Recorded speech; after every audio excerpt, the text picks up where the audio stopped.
ओम नमो भगवते वासुदेवाय नमः। ओम नमो भगवते वासुदेवाय नमः।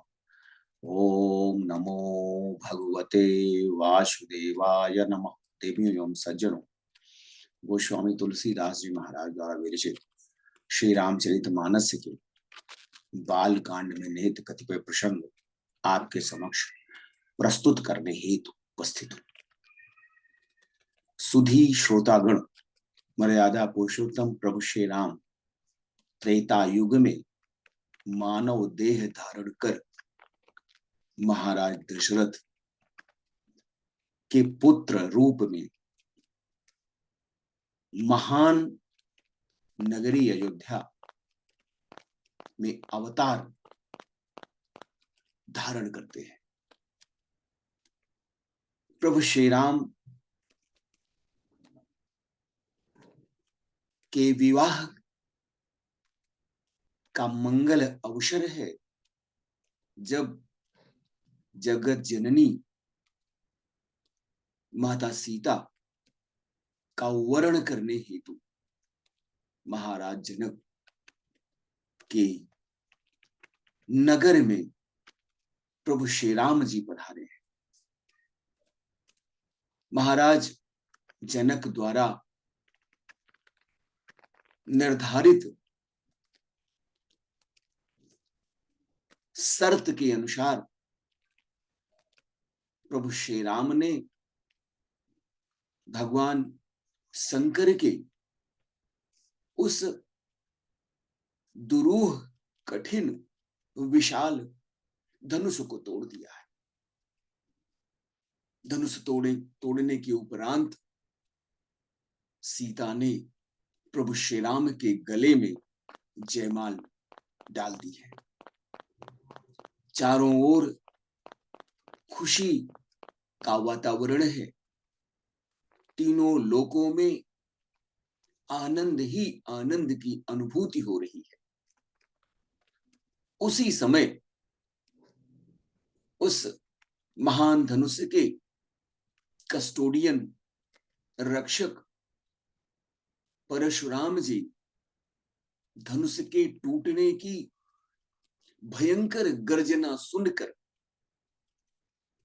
महाराज जनक के नगर में दौड़े चले आते हैं।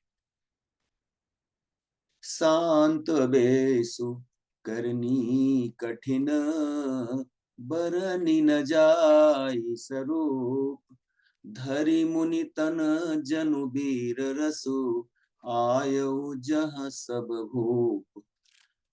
परशुराम जी का वेश तो अत्यंत शांत है, किंतु उनकी करनी अत्यंत कठोर है। उनके स्वरूप का वर्णन नहीं किया जा सकता। मानो वीर रस ही मुनि का शरीर धारण करके जहां सभी राजा लोग विद्यमान हैं आ गया। देखत भृगुपति वेशु कराला, उठे सकल भय बिकल भुआला, पितु समेत कही कही निज नामा, लगे करन सब दंड प्रणामा। परशुराम जी का भयानक वेश देखकर सभी राजा भय से व्याकुल हो उठे और पिता सहित अपना नाम लेकर सब दंडवत प्रणाम करने लगे। जही सुभाय चित वही तु जानी, सो जाने जनु आई खुटानी, जनक बहोरी आई सिरुनावा, सीय बुलाई प्रणाम करावा। परशुराम जी अपना हितैषी समझकर भी जिसको सहज भाव से देख रहे हैं, वह समझता है कि मानो उसकी मृत्यु सन्निकट है। फिर जानक जी ने आकर श्री परशुराम जी को सिर नवाया और सीता जी को बुलाकर उन्होंने प्रणाम कराया। आशीष दीन्हि सखी हर सानी, निज समाज लय गई सयानी, विश्वामित्र मिले पुनि आई, पद सरोज मेले दो भाई। परशुराम जी ने सीता जी को आशीर्वाद दिया। सखियां हर्षित हुई और वहां अब अधिक देर तक टिकना उचित न समझकर वह सयानी सखियां उनको अपनी मंडली में ले गई। पुनः विश्वामित्र जी आकर मिले और उन्होंने दोनों भाइयों को उनके चरण कमलों पर गिराया। रामो लखनऊ दशरथ के ढोटा, दीन यसीस देखी भल जोटा। राम ही चितई रहे थकी लोचन, रूप अपार मार मद मोचन।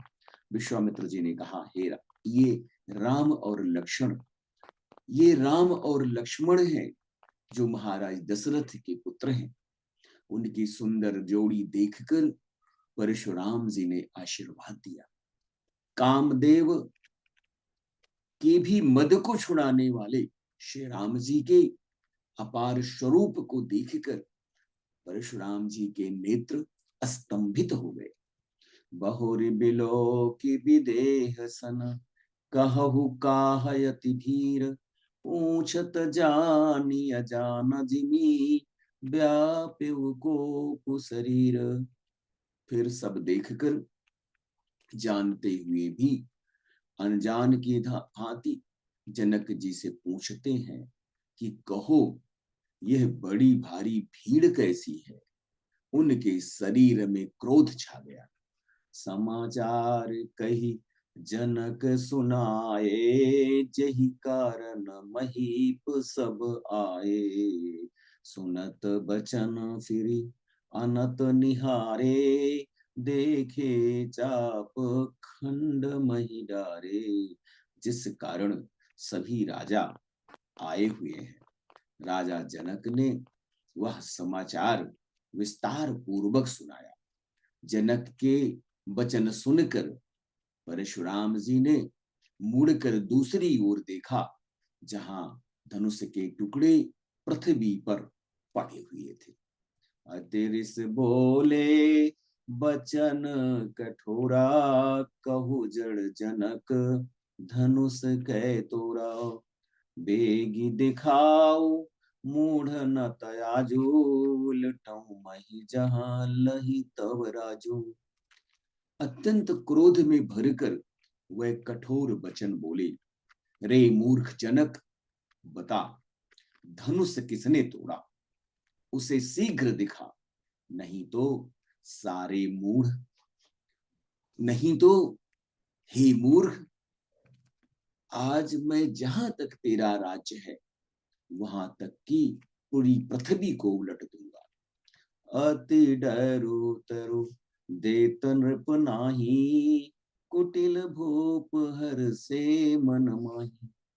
सुर मुनि नाग नगर नर नारी, सोचहि सकल त्रास और भारी।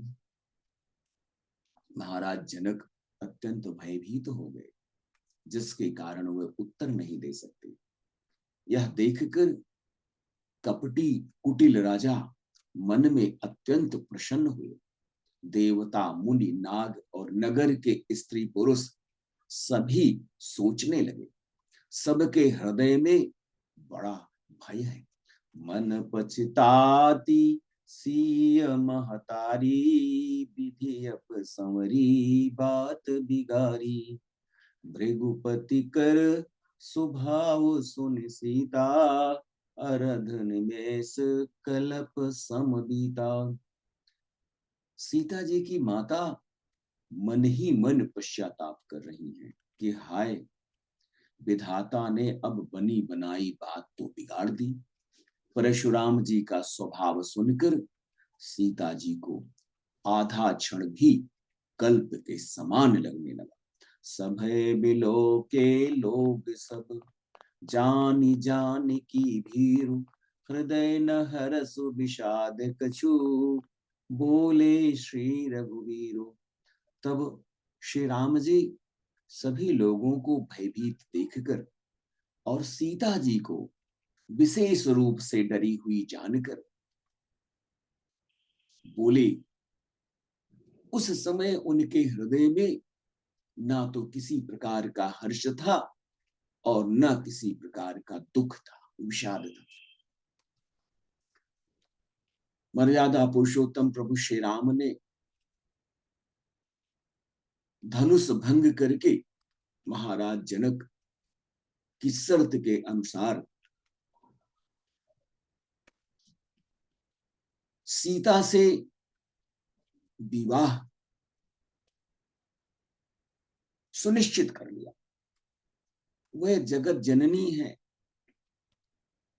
विष्णु प्रिया है, संपूर्ण ब्रह्मांड की उत्पत्ति, पालन और संहार में उनकी महती भूमिका है। वह श्रीहरि विष्णु के अतिरिक्त किसी और का वर्णन कर ही नहीं सकती।